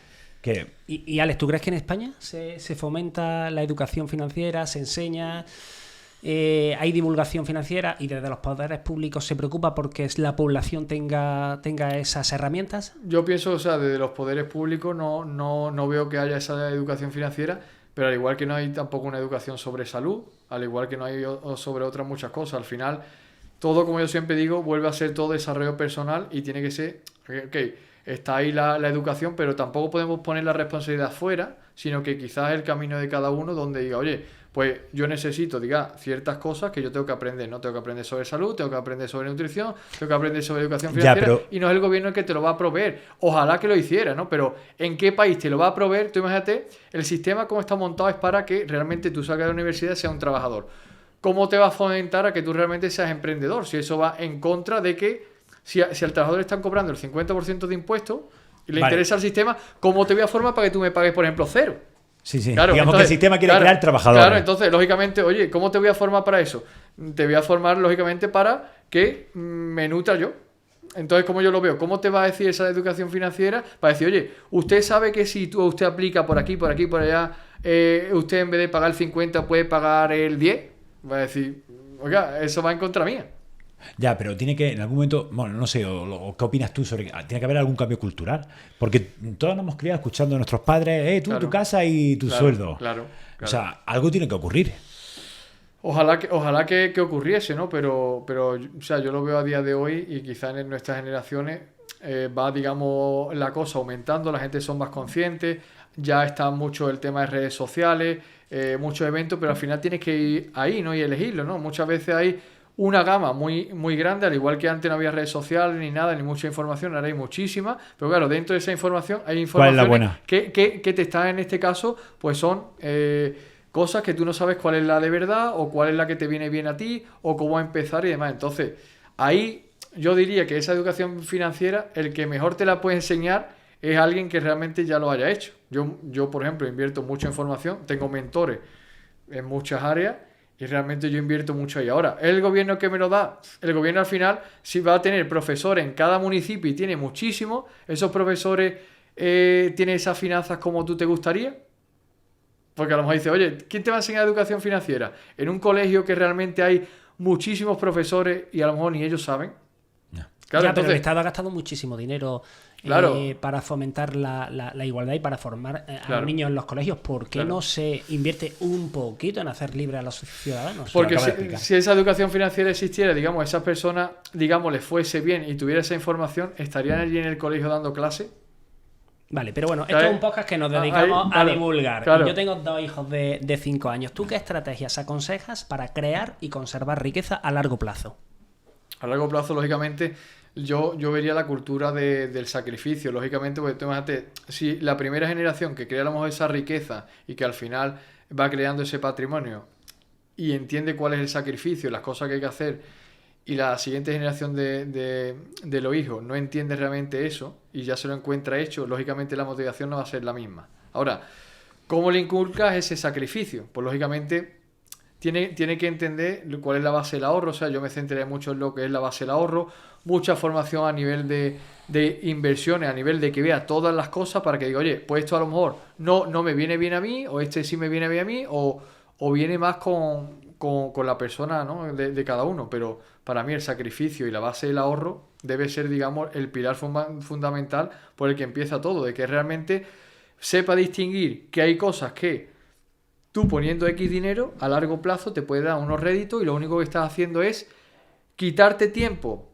del futuro para ponértelo hoy, y ese tiempo que realmente estás guardando hoy, eso es tiempo del futuro. Lo único que estás haciendo es un apalancamiento de tiempo. Al final, el dinero y esa educación financiera que hablamos, lo único que pretende es adelantarnos, digamos, ese dinero. Cuando alcanzamos esa libertad financiera como objetivo de que pueden tener la gente y que puede tener un niño o un adolescente o alguien que ya tiene, digamos, más edad, lo único que quiere es tiempo del futuro, traérselo a hoy.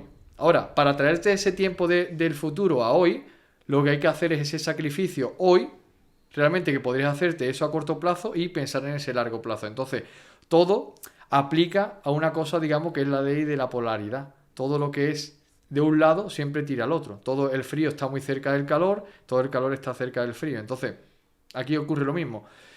Si tú crees, por ejemplo, yo en mi caso personal, porque se vea, ¿no? Un poco, y que la gente se vea reflejado, porque aquí el objetivo realmente es que la gente le aporte, y para mí el principal objetivo es, yo ya me lo sé. Entonces es intentar que la gente pueda aprender todo este concepto y que realmente le llegue esa información, ¿no? Entonces, si yo realmente, cuando yo empezaba a ahorrar, parecía para otro pobre, porque yo no fuera a comer ahí, realmente yo me estaba convirtiendo en rico en el futuro. Ahora, ese que hoy parecía rico porque salía a comer fuera o porque tenía una camiseta con un letrero muy bueno, con el nombre de otro, como yo le digo... Lo sigue pareciendo. Lo sigue pareciendo, pero ese realmente se parece rico, pero realmente es más pobre. Entonces, todo eso, ahí es donde empieza, digamos, esa educación. En traer, digamos, esa información de sacrificio que hoy puedes parecer pobre, esa polaridad te da la riqueza.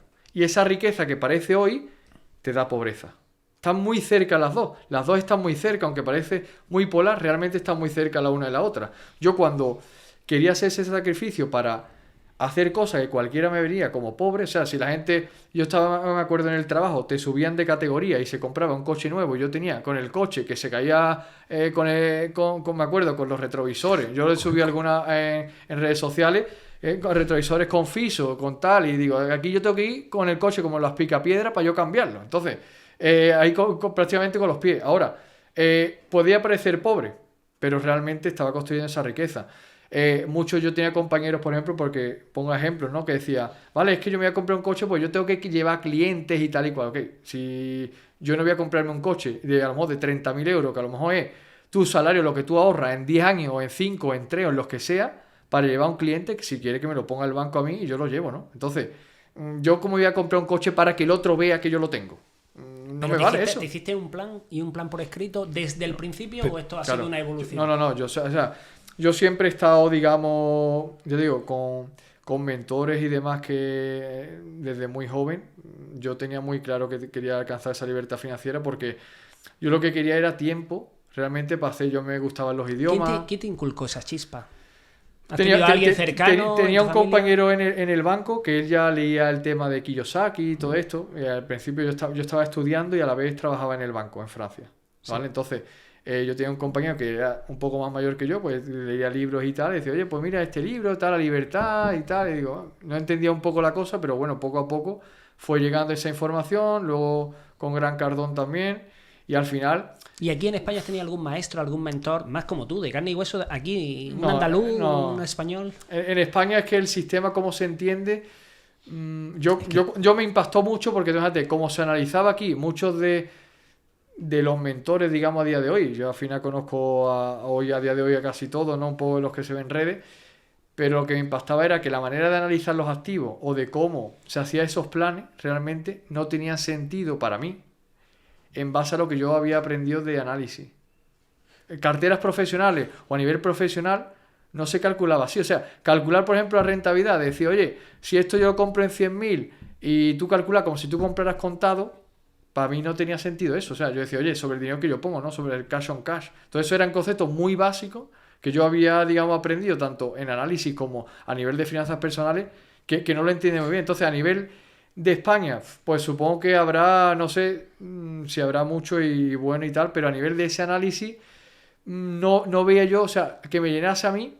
Tuviste la virtud de tener la inquietud en el momento adecuado cuando estabas trabajando en un sitio que te permitió conocer a fondo otro tipo de herramientas. Claro.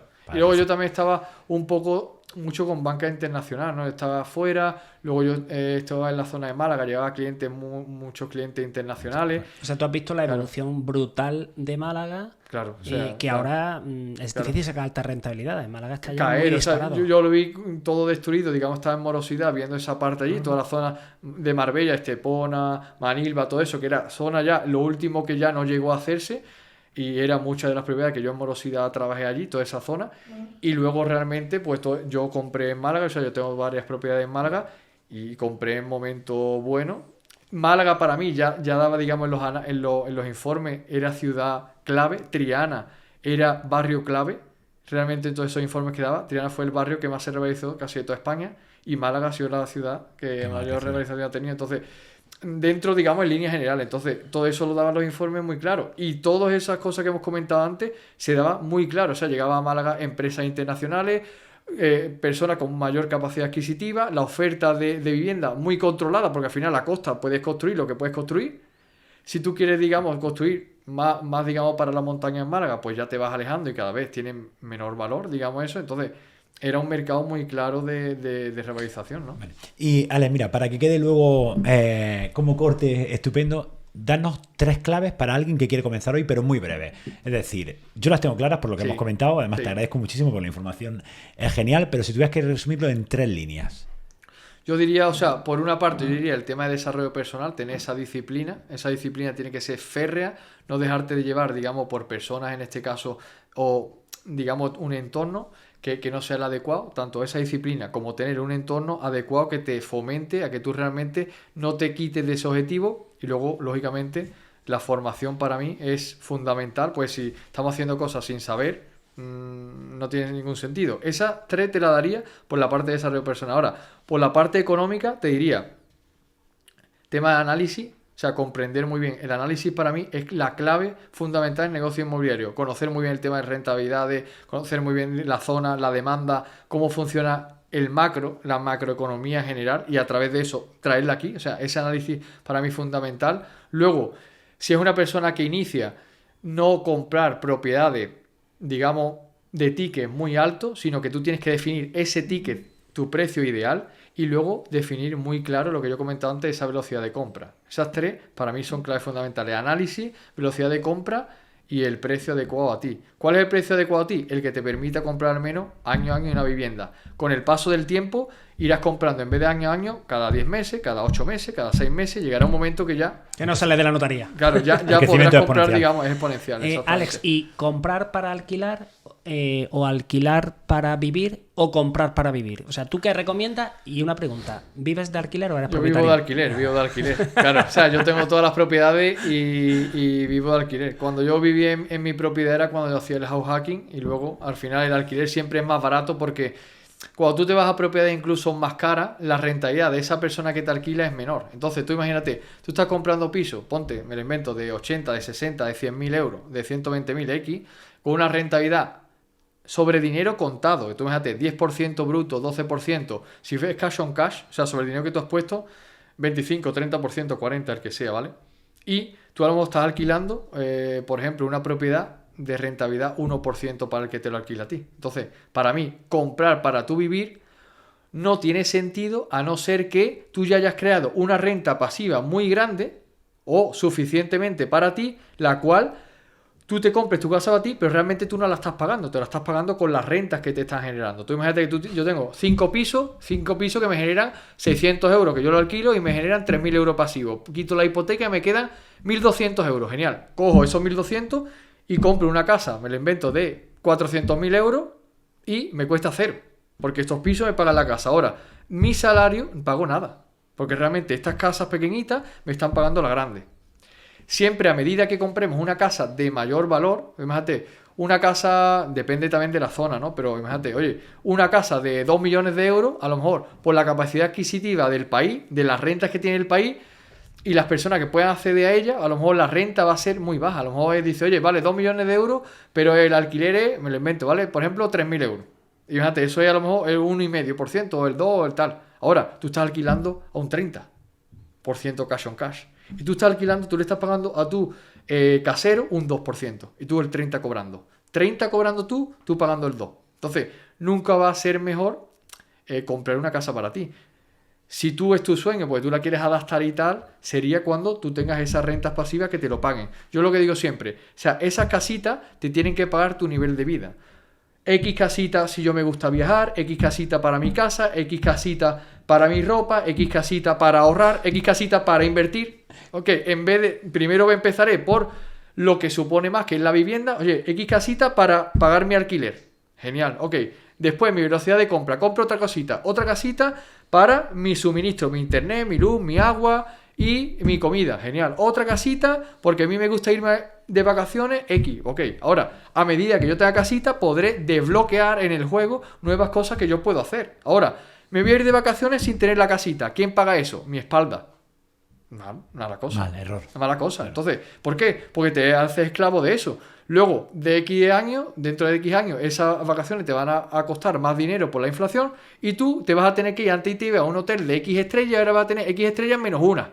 Antes ibas a comer, por ejemplo, 5 veces y ahora vas a ir 3. Y luego va a decir, como yo mucha gente me he encontrado, también mentoría y de eso, y que decía, oye, es que ya a lo mejor tengo 60 años, ya es que no me gusta tanto, ya me he jubilado, pero es que ya no me gusta tanto ir a comer o ir de vacaciones. Digo, no, tú no es que no te guste tanto, es que tú antes cobrabas X de sueldo, ahora te ha venido la pensión y ahora cobras menos. Tú a lo mejor cobrabas 4.000 euros, ahora tu pensión es de 2.000. Entonces, tú no es que no te guste ya, lo que pasa es que ya no puedes. Y esa es la realidad. ¿Por qué? Pues no has construido, digamos, esas casitas que te paguen, digamos, ese nivel de vida. Esas casitas, si vemos, digamos, a nivel histórico, la vivienda en líneas generales se suele multiplicar por 2 cada 10 años. ¿Por qué? Por el efecto inflacionario, no es magia. O sea, a nivel, oye, el mercado arriba, abajo, vino el 2008, el 2000, el 92, el 90, los años 90, la crisis del petróleo, da igual. Mira una vivienda media en Madrid en los años 70 y mírala hoy. Ok, o sea, todo ese dato no es que solamente esas casitas te pagan tu nivel de vida, es que te construirá una pensión en el futuro porque estará libre de carga y te dará ese patrimonio para si quieres véndelo y luego quémalo. Y revalorizado conforme al o nivel. esa renta es la que te da el sueldo. Sí, a largo plazo siempre sube. Lo que pasa es que puntualmente nos acordamos de las épocas de bajada y dices, no, tal. Oye, ¿y cómo ves el futuro del sector inmobiliario en España? ¿Cómo ves el futuro? España, si lo comparamos con Europa, digamos, esa Europa, digamos, cercana a nosotros, ¿no? Portugal, Reino Unido, Francia y tal, está a precio de ganga. Sí, pero mira, Alex, yo ayer estuve en Madrid y leí que un distrito concreto de Madrid había subido un 36% la vivienda en un solo año. Claro. ¿Estamos ante una burbuja inmobiliaria en España? La burbuja inmobiliaria lo que te lo da es cuando los precios, el nivel de rentabilidad, no sean rentables para las personas que invierten. Es lo que yo comentaba antes, 2008. Si yo compro una vivienda en 2008 en 300.000 euros y yo la alquilo en 300 euros, son 100 años prácticamente para recuperar mi inversión. Ahora, si esa vivienda en Madrid le está ocurriendo eso, lógicamente, mala cosa. Ahora, en líneas generales no está ocurriendo eso. Por ejemplo, en líneas generales está ocurriendo que digo, oye, yo compré una vivienda de 200.000 euros y la alquilo, por ejemplo, por habitaciones, y la alquilo en Madrid a 400, 450 de la habitación y tengo 4 y estoy sacando 1.600. 1.600 por 12 meses y a lo mejor son 18.000 euros. Y yo he pagado 200.000.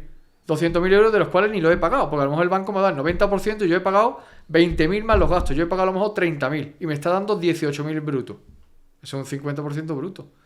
Esa no es la situación de 2008 para mí hoy. Entonces, mientras que la rentabilidad esté, lógicamente, y pueda batir a la inflación real, no la inflación que nos comenta, como yo comentaba antes en la tele, sino la inflación real. Porque si tú no bates a la inflación real, te vas a empobrecer año a año. Por ejemplo, un ejemplo para que se entienda también a la gente, pues un poco para que la gente lo entienda, ¿vale? Si yo he comprado, imagínate en el barrio de Salamanca, como has comentado, porque hablas de Madrid, ¿no? Imagínate que hace X años tú comprabas 200.000 euros una vivienda en el barrio de Salamanca y tú hoy la puedes vender en 700.000 euros. Vale, ok. Si tú la vendes, tú te acabas de empobrecer porque realmente no serías capaz de tener un valor de reposición. Si tú vendes con la plusvalía que pagas y luego el coste de entrada, tú ya no podrías comprar esa casa. Entonces, ese dato es muy interesante para ver el tema de cuando nos vamos, por ejemplo, a mercados como el que os he comentado de Madrid, que es un mercado relativamente más caro que los otros, porque tenemos que entender realmente que si yo compré hace 15 años en 200.000 euros en Barrio de Salamanca, hoy valen 700.000 euros, y yo a día de hoy no puedo comprar 700.000 euros otra vez, tú quieres decir que eres más pobre, porque tú en esa fecha, 15 años atrás, pudiste comprarla en 200.000. Hoy en 700.000 euros es la misma casa, y no la puedes comprar, tú te acabas de empobrecer. Y si la vendes, te acabas de empobrecer otra vez. Porque has pagado impuesto en venta e impuesto otra vez en compra. Entonces, ya no vas a ser capaz. Entonces, lo que me va a marcar que yo realmente me vaya enriqueciendo año a año es que yo sea capaz de que cuando tú vas, aunque el mercado suba, para mí, respecto a tus ingresos, para ti es más barato. Si yo empecé a comprar en 100.000, muchos de los inversores intentan comprar siempre más bajo, pero deberían de comprar más alto. ¿Por qué? Porque si yo realmente tengo mi nivel de ahorro es el mismo y yo tengo un cash flow de mi primera casa, yo realmente mi cuota podría ser mayor. Si yo compré en 100, luego puedo comprar en 120. Y si yo ahora compro otra casa y tengo 2 rentas y mi sueldo con el mismo porcentaje de ahorro, tendría que comprar otra aunque valga 140. Si no puedo comprarla porque el mercado sube y me cuesta trabajo, quiere decir que tú realmente estás empobrecido. Porque realmente no tienes la capacidad de comprar una casa como la primera.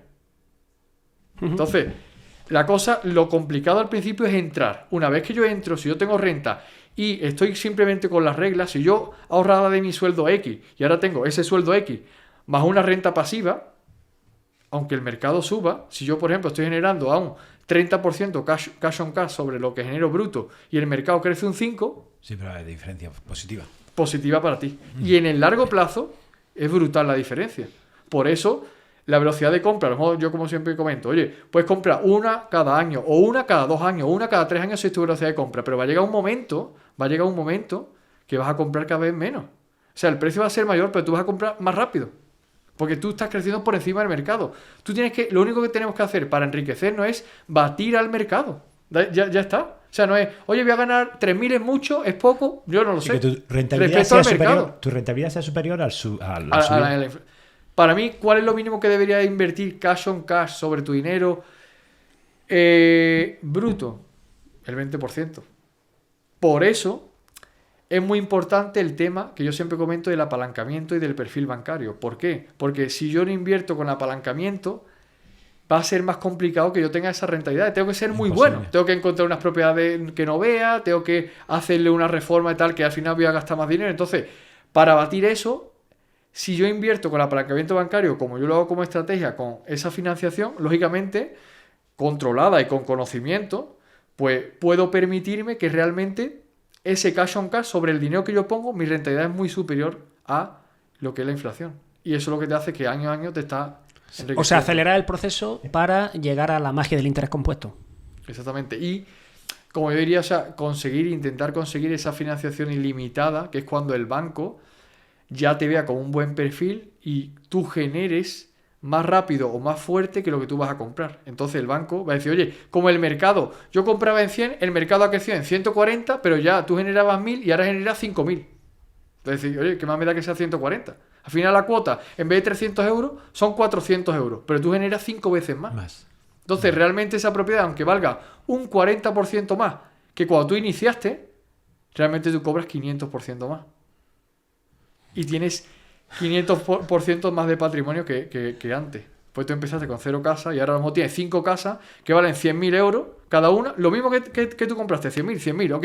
500.000 euros es el valor, ok. ¿Cuánto debo? ¿Vale? ¿Cuánto debo? Pues de 500.000 debe 380.000, genial. Eso que tú tienes entre medio es equity. ¿Por qué? Pues tú has ido pagando la casa mes a mes y año a año. Todo eso que vas pagando, como yo siempre lo llamo, eso es una cuenta de ahorro tuya. En vez de tenerle una persona en un depósito, si yo tengo una casa y yo al banco le pago el 4%, lo único que estoy haciendo es tener una cuenta de ahorro, pues yo pago al banco principal e intereses. Cuando yo pago principal, la casa cada vez más mía. Por lo tanto, es una cuenta de ahorro para mí.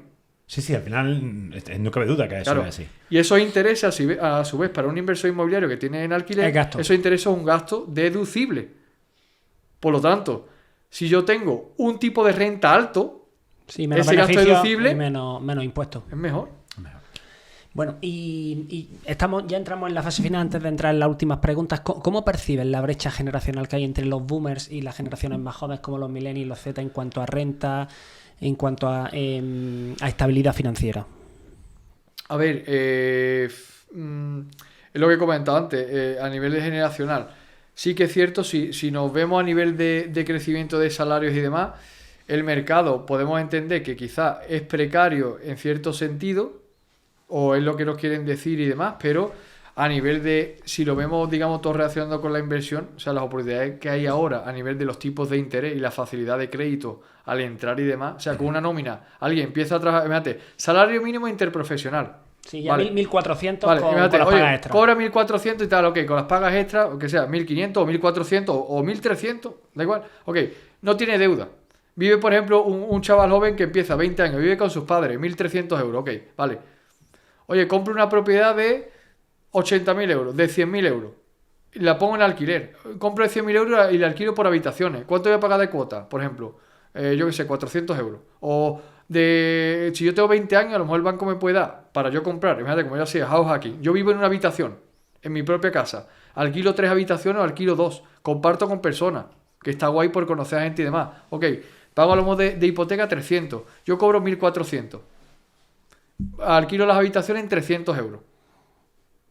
La cuota, una habitación me paga mi cuota, me sobran 300 euros para mi luz, mi agua, mi internet, y a lo mejor me sobran 100 euros para comer a lo mejor una semana. ¿Vale? Ok, ¿cuánto gastas de tu sueldo ya? Tienes más ahorro. Al otro año, puedo comprar otra casa. Oye, banco, cobro mi sueldo. Cobro este alquiler, que lo tengo declarado en mi renta. Ok, ahora cobro el sueldo, 1.400, 1.500, 1.300, lo que sea, más 2 habitaciones, 600 euros. Ahora cobro 2.000 euros. Y pago de hipoteca 300 euros. ¿Cuánto ahora me queda? Ya no me quedan 1.400, 1.500, ahora tengo 1.700. El banco Ya, me puede lógico. prestar. Pero realmente la sociedad no está viviendo ahora No así, está- no ¿eh? está Que viviendo si el así. último iPhone, que Pero si bueno, el que menos ha visitado 20 países en Europa. No, y no solo eso, sino que la gente joven cada vez tiene más, le da más importancia, sobre todo del tema de pandemia, COVID, a vivir. Ah, Claro. Pero Pero bueno, o pero sea, es mal vivir a largo plazo. claro, ¿no? al final es mal vivir porque a lo mejor te crees que dice, oye, tengo. Claro, lo que no puede ser, imagínate, oye, cobra 1.400 euros y me compro el teléfono que vale 1.400 euros. Yo, si esos son 30 días que tú acabas de tirar. Pero o sea, dudas de que eso tu vida, pasa. No, el de problema tu no es vida. ese, el problema es que cobro una ayuda social y llevo el teléfono de 1.500 euros. Claro, pero aunque no la cobre, aunque cobre 1.500 euros, aunque cobre 2.000 euros, 2.000 euros cobra y te gasta un teléfono que vale 25 días, o sea, 25 días de tu vida que acabas de dar. Oye, voy a ir a comer, cobro 2.000 euros, me gasto 100 euros, 5%. Yo, 5%, me voy de vacaciones, pero es que no es ni siquiera ni lo que gana. Para mí no es lo que gana. Al final, tú imagínate, si tú una persona gana 2.000 euros, y para mí el ratio, el que siempre ha sido para mí es ¿cuánto te queda a final de mes? ¿Cuánto te queda al final de mes lo que realmente has ganado? Un tío tiene 2.000 euros de nómina, ok, le ha quedado al final de mes 100 euros, ¿vale? Genial. 100 euros, divídelo entre los días que ya trabaja. Eso realmente es lo que a ti te ha quedado. Lo demás es sobrevivir. Si a ti te daban antes, fíjate tú, y fíjate, a nivel histórico, oye, es ¿un esclavo qué? Tiene techo y comida, ¿vale? Ahora, la diferencia es que ahora tú puedes elegir el techo y la comida. Pero sí, Dentro de claro. unos márgenes, ok. Ahora, en vez de que yo te lo dé, yo no te lo doy. Ahora tú lo eliges, tú vas al supermercado y lo compras tú. Y tú eliges, no, esta casa no puedo, esta no puedo, esta. Vale, ok, vale. ¿Y cuánto te queda al final de mes? 100 euros, ¿vale? Pues tú lo que has comido es techo y comida. Y transporte para ir a la esclavitud, al trabajo. ¿Cuánto te ha quedado? Eso es realmente lo que tú estás trabajando. Si te han quedado 200 euros y tú has ido 30 días, ¿cuánto vale tu día? ya, es una pena. Vale, espero que... Porque va a preguntar... No, vamos a entrar ya en la fase final. Es que eso te iba a decir, espero que a mí me ha encantado, ni que decir tiene, y espero que le sirva de motivación a muchas personas, el primero a mí, para comenzar a cambiar aspectos de su vida. Pero mira, nos gusta siempre cerrar, lo que pasa es que tú eres asquerosamente joven, preguntando que qué le diría a tu yo de hace 10, 15 años cuando comenzaste. ¿Qué le diría en el sentido de, oye, ¿volverías a hacer lo que hiciste? Que no me cabe duda que la respuesta va a ser que sí. O sea, tú has aprendido a escalar patrimonios Sí, o a crearlos desde cero. sí. Digamos, Claro. esas serían, ¿no? Las dos. Sí, a ver, yo diría, o sea, yo he aprendido, digamos, todo eso, para mí ha sido un disfrute, o sea, para mí realmente es que disfruto mi día a día, o sea, yo incluso... Que vaya, que no te quieras jubilar. Ahora, no es que, o sea, para mí es que estoy jubilado ya, imagínate, yo digo, oye, yo tengo las empresas, yo tengo tal, dice, vale, tú tienes libertad. Hoy, por ejemplo, digamos, para la gente, estamos, por ejemplo, en Feria de Sevilla, en una fecha, y yo digo, es que yo pago, pero por no ir, y me encanta lo que hago, yo iría a ver piso, yo a eso no voy. Oye, en la playa, yo tengo piso, por ejemplo, en Málaga, en la costa, y yo digo, o sea, yo no voy a la playa. Yo voy a la playa si voy a hacer algo. O yo voy a visitar una ciudad si tengo un evento que ir. O sea, pero eres si un no, tío pragmático, pero porque me a encanta. rabiar. Pero porque O me sea, encanta. amas lo que haces. Es que me encanta. O sea, me encanta. Y me ¿Pero encanta también te compartir con gusta personas. una buena campita en Matalascañas cerca de Sevilla o no? No. ¿No eres de marisco? No. O sea, es que o sea, todo me gusta, pero cuando es el ambiente, el entorno. Tú fíjate, oye, vamos a ir de vacaciones a tal lado. Ok, tú vas con el entorno y vas hablando de lo que a ti te gusta, está genial donde sea. O sea, está genial donde sea, porque realmente es lo que tiene valor es lo que tú realmente te gusta. Entonces, en el día a día para mí es un sueño. Para mí mi día a día es un sueño. O sea, yo voy a comprar las casas, reformarlas, hablar con inversores, ayudar a personas que realmente empiezan o que quieren escalar y que ver un poco el caso. Muchos de los inversores vienen a Sevilla y digo, oye, veniros, yo os enseño las propiedades, tal, empiezan a invertir, hacemos proyectos juntos. Conozco por el camino muchas personas. Yo ahora también que empiezo un poco, ¿no? Ya llevo poco tiempo, pero en este último año con redes sociales, conoce a muchas personas como vosotros hoy y como muchas personas que he conocido por el camino. Eso es un sueño, o sea, hubiera sido un sueño. ¿Cómo yo podría llegar a personas, como por ejemplo hoy estamos con vosotros o otras personas que yo voy viajando de un sitio a otro, si no fuera por esto? O sea, es que para mí es un sueño. ¿Para qué que yo quiero estar en la playa tirado así? Tú ya lo puedes hacer. O sea, yo cuando tenía 30 años y ya estaba, digamos, financieramente libre, ya podía hacerlo. Y lo hice y me aburrí. Y entonces, como te ha dicho Rubén, ¿qué le dirías a tuyo de hace 15 años? Que haga lo mismo, o sea, yo diría lo mismo. Que no cambie nada. Sacrifícate, oye, comparte con esas personas que compartiste y practicaste idiomas y le enseñaste la ciudad, ellos te enseñaron recetas de cocina nuevas, te enseñaron su cultura, disfrútalo con ellos, compra esa primera casa con esos nervios cuando vas a la notaría, con ese, oye, me saldrá bien, me saldrá mal, monta tus muebles como yo lo montaba con mi pareja y como ella está aquí y móntalo y disfrútalo, pide comida mientras que está en esos muebles para darle esa casa a esa persona que entra el día 1, móntalo con ella con la mayor ilusión y come allí de cualquier cosa algo que has pedido y disfrútalo como si fuera un restaurante de 5 estrellas o disfruta todo eso, porque es que realmente yo muchas veces, mira, a la gente de la mentoría cuando empiezan a invertir en casa ya me le digo, mira, no tengas prisa y disfrútalo, disfruta ese mueble que has montado, disfruta cuando tú vas a la tienda de muebles y ve todos los modelos, míralo, porque realmente eso, cuando tú vayas, luego escalas muy rápido y no te das cuenta. Entonces yo diría, haz lo mismo, disfruta cada mueble que montaste, disfruta cada casa, ten nervios cada vez que fuiste a la notaría, con ese vendedor, interésate por él, con esa inmobiliaria, si tú necesitas encontrar la casa, sé cercano a él, sé cercano y realmente verlo como un socio a futuro. Y todas las personas que cuenten por el camino, intenta sacar ese aprendizaje porque algo seguro te tienen que enseñar cualquier persona. Y realmente rodéate con personas que tengan tu misma visión para disfrutar del camino, porque tu camino solo no vale de nada. Yo siempre digo, tú escalas una montaña y por mucho que tú escales, tú pones la bandera y tú miras al lado y no hay nadie, eso no vale para nada. Tu equipo tiene que ir contigo. Y esas personas, tú tienes que hacerla crecer a ellos en tu conocimiento y ellos a ti. Tú tienes que ir en ese camino juntos. Y eso para mí es mi camino, por eso es mi sueño, es hacer que otras personas crezcan. Y cuando yo la estoy haciendo crecer, lo único que le estoy haciendo es crear realmente personas que les gusta lo mismo que a mí. Y yo soy una persona que le gusta lo mismo que ellos. Y disfrutamos. Entonces, para mí eso es lo fundamental. Y tomaste una decisión hace un año aproximadamente, que es dedicarte también a la divulgación, ¿no? Sí, ¿Cuál quieres sí. que sea tu legado cuando te retires? Yo, o sea, intenté ayudar a mucha gente que quería esa libertad financiera para estar con su familia o para sus objetivos de emprendimiento o el objetivo que tuvieran, siempre, digamos, en la línea positiva. No, oye, yo quería esa libertad financiera para estar en la playa sin hacer nada. No soy No yo es tu estilo. no soy yo el mentor. Ese no soy yo el mentor porque, o sea, es más, no quiero contigo, no voy a compartir ni quiero enseñarte nada porque no recorremos juntos el camino. Claro, Ahora que va a ese ser camino yo no estoy en ese camino. Yo soy Para una compartir persona- la rocío. Claro, oye, ¿no? Para aquí, para comprar la decir, oye, crezcamos juntos.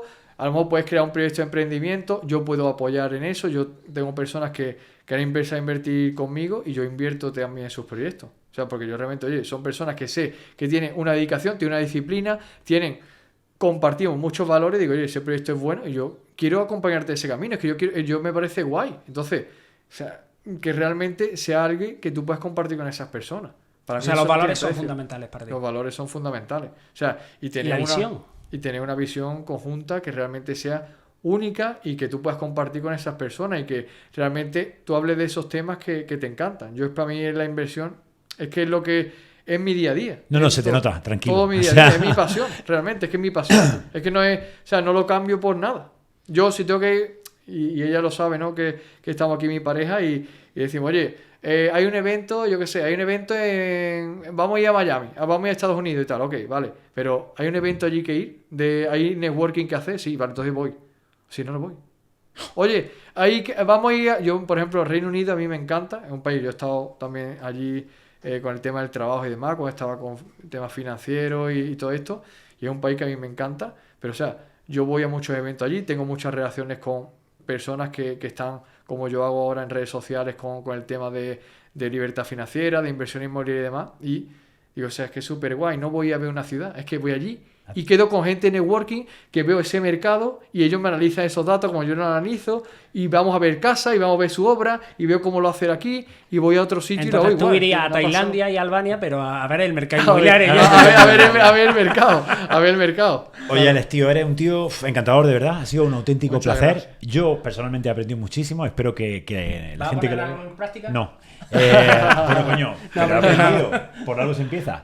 Pero espero que la gente que lo vea también le sirva de mucho. Te quería dar las gracias, de verdad, porque sé que estás ocupado y que este tiempo pues hay que sacar dedicación. Espero que nos veamos próximamente. Sí, hombre, muchísimas gracias. Bueno, a y lo vosotros. bueno, yo creo que también que has dejado muchos mensajes de esperanza para la juventud española, que muchas veces se les ve un poco negativa, ¿no? Y un poco alicaída cuando ve que los pensionistas cobran el doble que ellos trabajando, ellos pagan las pensiones. Es un mensaje que quiere Cuando se ve hacerlo. que los boomers tienen la vivienda y ellos no pueden ni... Se tienen que ir a compartir, alquilar una habitación porque no alcanzan a comprar una vivienda. O sea, Bueno. entonces ese mensaje de esperanza y esa fuerza que se te ve, que es impresionante, La verdad es que es un Se gusto nota que empezó la hablar feria de contigo. Sevilla. Muchas gracias. O sea que nada, nos vemos en la próxima, ¿de acuerdo? Bueno, seguro, Muchísimas eso está gracias, hecho. Ale, y nada. Muchísimas gracias a vosotros. Espero que también le haya aportado mucho a las personas que nos están viendo. Y bueno, para cualquier cosa, pues aquí estoy y un placer. Ya en la estar caja con de vosotros. descripciones pondremos tus redes sociales. Cómo te para pueden quien quiera localizar y contactar. todo. Vale, perfecto. Muchas Muchísimas gracias. gracias a todos. Gracias. Bueno, gracias.